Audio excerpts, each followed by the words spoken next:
नमस्कार, आप देख रहे हैं न्यूज इंडिया। मैं हूं आपके साथ पूजा मोहन पांडे। डॉक्टरों पर हो रहे हमलों से देश पूरी तरह दहला हुआ है। ममता दीदी की धरती पर डॉक्टर बिटिया के साथ हुई निर्ममता को देश लाख कोशिशों के बावजूद भी भूल नहीं पा रहा। आरजी कर मेडिकल कॉलेज में महिला डॉक्टर के साथ जिस तरह से हैवानियत की गई, उसने सभी को हिलाकर रख दिया। इस वारदात को देखकर सन्न रहने वालों में देश की सर्वोच्च अदालत भी शामिल है। हमारी एक खास रिपोर्ट देखिए।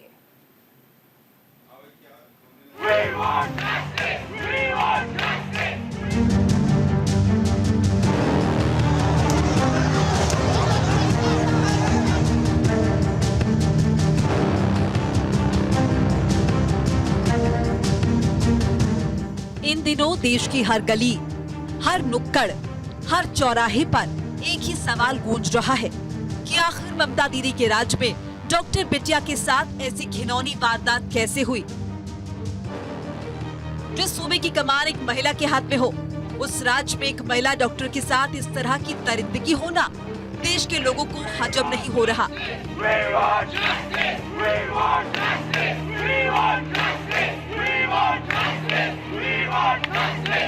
दीदी के राज में प्रशासन ने ऐसी मुस्तैदी दिखाई कि हैवान एक महिला डॉक्टर की अस्मत को रौंदते रहे और मेडिकल प्रशासन से लेकर पुलिस प्रशासन तक सभी उस पर मिट्टी डालते रहे। लेकिन देश की सर्वोच्च अदालत ने इस मामले पर खुद संज्ञान लेकर आरोपियों का हलक सुखा दिया है। सुप्रीम कोर्ट की 3 सदस्यीय बेंच ने ममता सरकार को ऐसी लताड़ लगाई कि उसके मुंह से ठीक से जवाब तक नहीं निकल पा रहा। सुप्रीम कोर्ट में ममता सरकार का पक्ष रख रहे कपिल सिब्बल ने बेंच के एक भी सवाल का जवाब ठीक से नहीं दिया। बेंच का हर सवाल कपिल सिब्बल के पास बाउंसर की तरह आया और उन्हें हक्का बक्का कर गया।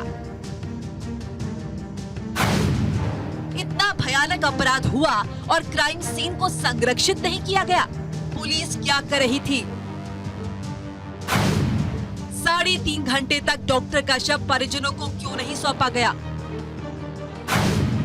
शव को अंतिम संस्कार के लिए किस समय सौंपा गया था? शव सौंपने के 3 घंटे बाद एफआईआर दर्ज की गई। ऐसा क्यों किया गया? मेडिकल कॉलेज के प्रिंसिपल ने इसे आत्महत्या बताने की कोशिश की। प्रिंसिपल को कैसे तुरंत किसी दूसरे कॉलेज में नियुक्त कर दिया गया? महिलाएं काम पर नहीं जा पा रही हैं, हम उन्हें समानता से वंचित कर रहे हैं। सुप्रीम कोर्ट के इन सवालों पर ज्यादातर कपिल सिब्बल मौन मुद्रा में दिखे। सुप्रीम कोर्ट के रैपिड फायर सवालों से परेशान ममता सरकार के वकील कोर्ट में एक भी ऐसी दलील नहीं दे पाए जिससे सुप्रीम कोर्ट को तसल्ली हो सके कि सरकार ने इस मामले में कुछ एक्शन लिया हो। इस वारदात में जिस तरह से ममता सरकार की पुलिस ने रवैया अपनाया हुआ था, वो हैरान करने वाला रहा। समय रहते ही ना तो पुलिस प्रशासन ने कोई एक्शन लिया और आरजी कर मेडिकल कॉलेज के प्रिंसिपल संदीप घोष की भूमिका तो सवालों के घेरे में पहले से ही है। कोई नाइट शिफ्ट में लेडीज वर्कफोर्स काम करते हैं और डॉक्टर जैसे दायित्व में काम करते हैं, उनकी सेफ्टी, सिक्योरिटी, कैमरा कितने होने चाहिए, रिटायरिंग रूम कैसे होनी चाहिए, उसकी मिनिमम सेफ्टी क्या होनी चाहिए, उसकी सारे वेलेड प्रोसेसेस हैं। वेस्ट बंगाल की राजधानी कोलकाता में एक सरकारी हॉस्पिटल में इस प्रकार की इनएडिक्वेसी, ये सरकार की नाकामी को प्रमाण करती है। कोर्ट ने उसके ऊपर टिप्पणी दिया है। उसके अलावा जिस प्रकार की इनसेंसिटिविटी ममता जी की सरकार ने इस घटना को हैंडल करते हुए दिखाए, ये कोई भी डेमोक्रेटिक प्रोसेस में, प्रजातंत्र में इस प्रकार की सत्ता की अहंकार ये भी नहीं चलनी चाहिए। इस प्रकार के विषय में भी कोर्ट की टिप्पणी आई है। सुप्रीम कोर्ट ने कोलकाता केस पर सुनवाई के दौरान सीबीआई को निर्देश दिया कि वो 22 अगस्त तक स्टेटस रिपोर्ट फाइल करे और मामले की जांच कहां तक पहुंची इस बाबत भी बताए। इसके साथ ही सीबीआई की अगुवाई वाली बेंच ने नेशनल टास्क फोर्स का भी गठन किया है। ये टास्क फोर्स डॉक्टर्स की सेफ्टी, वर्किंग कंडीशन जैसे मुद्दों के बारे में बताएगा। इस 14 सदस्यीय नेशनल टास्क फोर्स में surgeon vice admiral R Sarin, doctor D Nageshwar Reddy, doctor M Srinivas, doctor Pratima Murthy, doctor Govardhan Dattapuri, doctor Saumitra Rawat, AIIMS Delhi की कार्डियोलॉजी विभाग प्रमुख प्रोफेसर अनीता सक्सेना, मुंबई के डीन ग्रांट मेडिकल कॉलेज की प्रोफेसर पल्लवी साप्रे, एम्स के न्यूरोलॉजी विभाग के डॉक्टर पद्मा श्रीवास्तव, भारत सरकार के कैबिनेट सचिव, भारत सरकार के गृह सचिव, केंद्रीय स्वास्थ्य मंत्रालय के सचिव, राष्ट्रीय चिकित्सा आयोग के अध्यक्ष, राष्ट्रीय परीक्षा बोर्ड के अध्यक्ष शामिल होंगे। इसके साथ ही सुप्रीम कोर्ट ने डॉक्टर्स की सुरक्षा पर चिंता जताते हुए इसे देश भर के डॉक्टर नर्स की सेफ्टी का मसला बताया।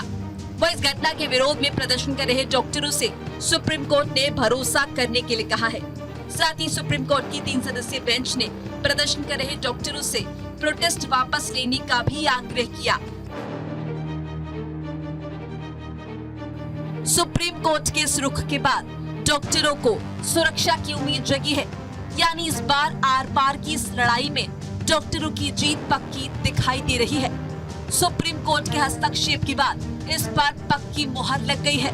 अब देखना होगा कि आगे सुप्रीम कोर्ट कहां तक रास्ता तय कर पाता है। न्यूज इंडिया के लिए संजीव कुमार की रिपोर्ट।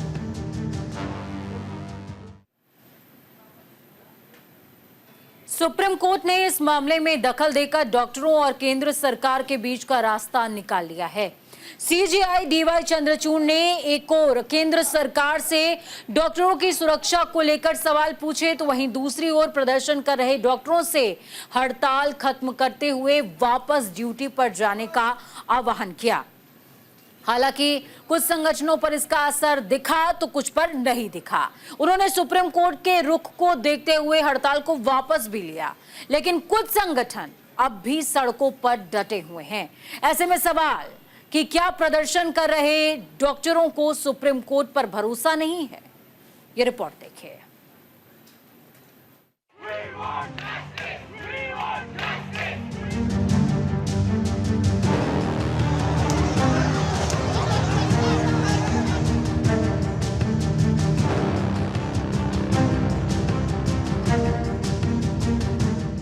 कोलकाता रेप मर्डर मामले पर सुप्रीम कोर्ट ने ममता सरकार के साथ साथ केंद्र सरकार से भी कई सवाल पूछे हैं। सीजेआई की अध्यक्षता में 3 सदस्यीय बेंच ने पूछा, अस्पतालों की सुरक्षा के क्या इंतजामात हैं?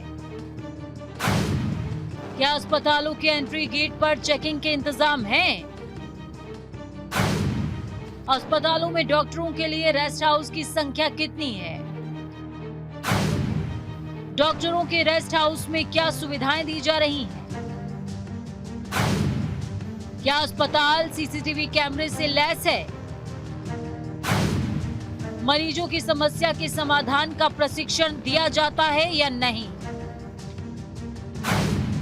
क्या समस्याओं के समाधान के लिए इंटरनल कमेटियां हैं?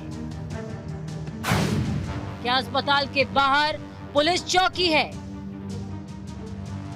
सुप्रीम कोर्ट ने इन सभी सवालों के जवाब केंद्र सरकार से 1 महीने में हलफनामे के साथ देने को कहा है। दरअसल 9 अगस्त को एक ट्रेनी डॉक्टर से रेप और हत्या के बाद डॉक्टर हड़ताल पर चले गए थे, तो वहीं 14 अगस्त की देर रात आरजी कर मेडिकल कॉलेज में भीड़ ने घुसकर तोड़फोड़ की थी। इसको गंभीरता से लेते हुए सुप्रीम कोर्ट ने केंद्र सरकार से ये सवाल किए हैं। तोड़फोड़ के बाद अस्पताल की सुरक्षा सीआईएसएफ के हवाले कर दी गई है। सुप्रीम कोर्ट ने मामले पर सुनवाई करते हुए कहा कि डॉक्टरों के लिए सुरक्षित माहौल बनाए रखना जरूरी है। वहीं अस्पताल में तोड़फोड़ के बाद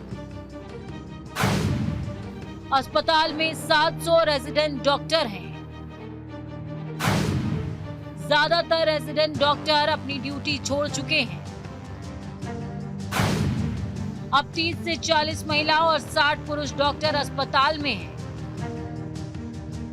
सीजेआई डीवाई चंद्रचूड़ ने आरजीकर मेडिकल कॉलेज में तोड़फोड़ की घटना पर कड़ा ऐतराज जताते हुए नाराजगी जाहिर की है। सुनवाई के दौरान उन्होंने डॉक्टरों की शिकायत को भी दोहराया, जिसमें कहा गया महिला डॉक्टरों को उनके नाम से बुलाया गया और धमकी दी गई कि उनका भी वही हाल होगा जो मृतक का हुआ था। इस पर आपत्ति जताते हुए उन्होंने पुलिस की कार्यशैली पर सवाल उठाया। ना मैं वेलकम कर रहा हूं। पहले तो सुप्रीम कोर्ट फिर एक बार आरजीकर का जैसे हादसा ना होए, इसलिए सुप्रीम कोर्ट ने बहुत अच्छा तरीके से सोच के इंटरिम ऑर्डर उन्होंने इशू किया। लेकिन साथ साथ हम लोग का ये भी उम्मीद है अगले सुनवाई में सुप्रीम कोर्ट जो 9 तारीख का हादसा हुआ है और जो 14 को टीएमसी की द्वारा गुंडा को द्वारा आरजीकर में मिडनाइट में तोड़फोड़ करके एविडेंस को डिस्ट्रॉय करना और जो हमारा पीसफुल एजिटेटर था स्टूडेंट्स लोग मेडिकल स्टूडेंट उनके ऊपर हमला और पुलिस के ऊपर हमला, ये सब के ऊपर भी कार्रवाई होना चाहिए। इस मामले में सुप्रीम कोर्ट के कड़े रुख के बाद प्रदर्शन कर रहे डॉक्टरों के तेवर नरम दिखाई दिए। सुप्रीम कोर्ट के आदेश पर दिल्ली के राम मनोहर लोहिया अस्पताल के डॉक्टरों ने आरडीए के फैसले के बाद हड़ताल खत्म कर दी। बड़ी पॉजिटिव बातें डॉक्टर्स के लिए बोली हैं और उन्होंने ये अपील भी करी है कि डॉक्टर्स भी साथ दें और अपने काम पर लौटें। तो सुप्रीम कोर्ट के इस जजमेंट से हम काफ़ी खुश हैं। जो पहली हियरिंग आज हुई, जो ओपनिंग टिप्पणी सुप्रीम कोर्ट की तरफ से थी कि दिन रात डॉक्टर्स काम कर रहे हैं और उनकी बेसिक रिक्वायरमेंट्स पूरी नहीं हो रही, तो इस चीज़ से हम बड़े खुश हैं कि सुप्रीम कोर्ट ने संज्ञान लिया है। उन्होंने ये बात रखी है कि वो इस केस की फास्ट ट्रैक इंक्वायरी होगी और पीड़िता जो हमारी साथी डॉक्टर्स के साथ हुआ है उसको न्याय मिलेगा। CBI is investigating the case, but there is a lot of resistance from the state government regarding the investigation. But we still have hope that CBI will give a positive report to the Supreme Court. We were listening to the Supreme Court proceedings live, and the National Task Force has been formed, which is a very good step. लेकिन कुछ संगठन अब भी सड़कों पर डटे हुए हैं। उनका कहना है कि केंद्र सरकार ने उन्हें अभी तक कोई ठोस आश्वासन नहीं दिया है। उनका कहना है कि जब तक सरकार सेंट्रल प्रोटेक्शन एक्ट यानी कि सीपीए लागू नहीं करती, तब तक हड़ताल जारी रहेगी। केंद्र सरकार और डॉक्टरों के हक की इस लड़ाई में मरीज पिस रहे हैं। आपको बता दें कि डॉक्टरों ने 12 अगस्त को हड़ताल की शुरुआत की थी। तब से देश भर में ओपीडी सेवाएं ठप पड़ी हैं, जिससे मरीजों को इलाज कराने में काफी परेशानियां हो रही हैं। इलाज के लिए मरीज दर दर भटक रहे हैं। फिलहाल आरडीए ने हड़ताल वापस लेकर मरीजों को फौरी राहत दी है, लेकिन बाकी संगठनों के डटे रहने से मरीजों की समस्या पर ज्यादा असर नहीं पड़ेगा। ऐसे में देखने वाली बात अहम होगी कि डॉक्टर कब तक हड़ताल पर रहते हैं और मरीजों को कब तक इलाज कराने के लिए भटकना पड़ेगा, या फिर आरडीए की तरह ही बाकी संगठन भी सुप्रीम कोर्ट के आदेश पर विचार करते हुए हड़ताल वापस लेंगे। न्यूज इंडिया के लिए संजीव कुमार की रिपोर्ट। उधर दूसरी तरफ सीबीआई आरोपियों को बेनकाब करने और पीड़िता को न्याय दिलाने के लिए पूरा दम लगा रही है। आरोपी संजय राय के दिमाग में छिपे राज को बाहर निकालने के लिए तकनीकी का सहारा लिया जा रहा है। क्राइम स्पॉट का लगातार मुआयना करते हुए सबूत जुटाए जा रहे हैं। ये रिपोर्ट देखिए।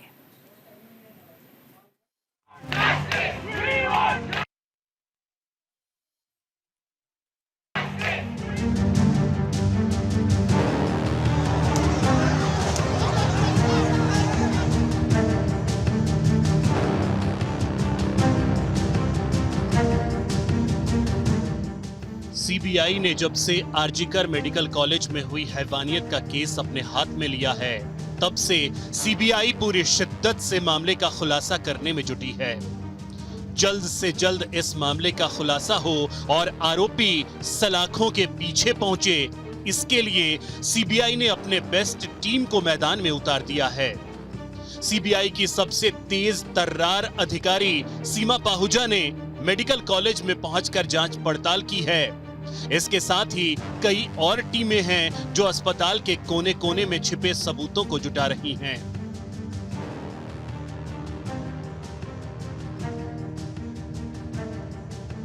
बीते दिन सीबीआई की टीम एक बार फिर आरजीकर मेडिकल कॉलेज पहुंची।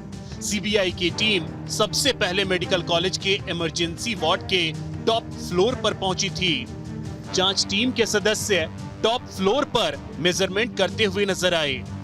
माना जा रहा है कि सीबीआई की टीम यह जानने की कोशिश करने पहुंची थी कि क्या ऊपर की छत पर कोई ऐसा रास्ता तो नहीं था जिसके जरिए बाहर से कोई शख्स सीधे सेमिनार हॉल पहुंचा हो और चौथे फ्लोर पर वारदात को अंजाम देकर ऊपर के रास्ते से बाहर निकल गया हो।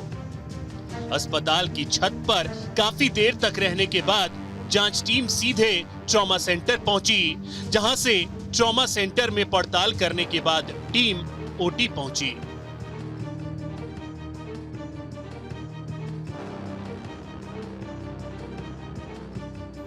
सूत्रों की माने तो टीम ने बीते दिन उन जगहों को जांच का आधार बनाया जहां वारदात से पहले आरोपी संजय रॉय दिखा था।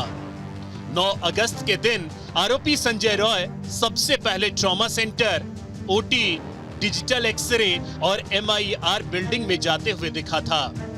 हालांकि अभी तक की जांच में सीबीआई को कोई बड़ी कामयाबी नहीं मिल पाई है। वहीं सीबीआई लगातार मेडिकल कॉलेज के प्रिंसिपल संदीप घोष से पूछताछ कर रही है। 4 दिनों में सीबीआई ने कई घंटे ताबड़तोड़ सवाल किए हैं। वहीं हादसे से सबक लेते हुए केंद्र सरकार ने डॉक्टरों की सुरक्षा को लेकर कई जरूरी कदम उठाए हैं। देश के सभी केंद्रीय अस्पतालों में 25% सुरक्षा बढ़ाई जाएगी। केंद्रीय अस्पतालों में लगे सीसीटीवी और लाइटिंग व्यवस्था बढ़ाई जाएगी। केंद्रीय अस्पतालों में मार्शल की संख्या बढ़ाई जाएगी। राज्यों को एडवाइजरी जारी की गई है। 6 घंटे के अंदर इंस्टीट्यूशन FIR कराने का निर्देश दिया गया है। सरकार तत्काल कमेटी बनाने के लिए तैयार है। सीबीआई ने प्रिंसिपल संदीप घोष से कई घंटों तक पूछताछ की। उनके मोबाइल फोन कॉल डिटेल के साथ साथ उनके व्हाट्सएप चैट की भी जांच की जा रही है। बता दें कि घोष ने 9 अगस्त को अस्पताल के सेमिनार हॉल में महिला का शव मिलने के 2 दिन बाद आरजीकर मेडिकल कॉलेज के प्रिंसिपल के पद से इस्तीफा दे दिया था। लेकिन सीबीआई उनसे लगातार पूछताछ कर उनसे राज उगलवाने में लगी है। शायद सीबीआई को लगता है कि प्रिंसिपल के पास ऐसा कोई राज है जो केस सॉल्व करने में अहम कड़ी निभा सकता है। हालांकि अभी तक सीबीआई ने घोष से पूछताछ के दौरान कितनी जानकारी मिली है, इसका खुलासा नहीं किया है।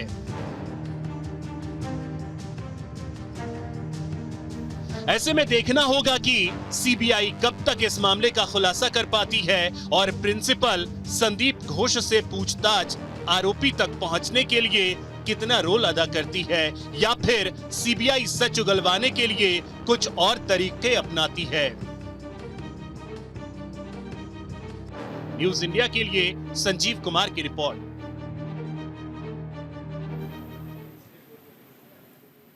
सुप्रीम कोर्ट ने सवाल दोनों ही पक्ष से किए हैं, सरकार और साथ में प्रशासन से भी।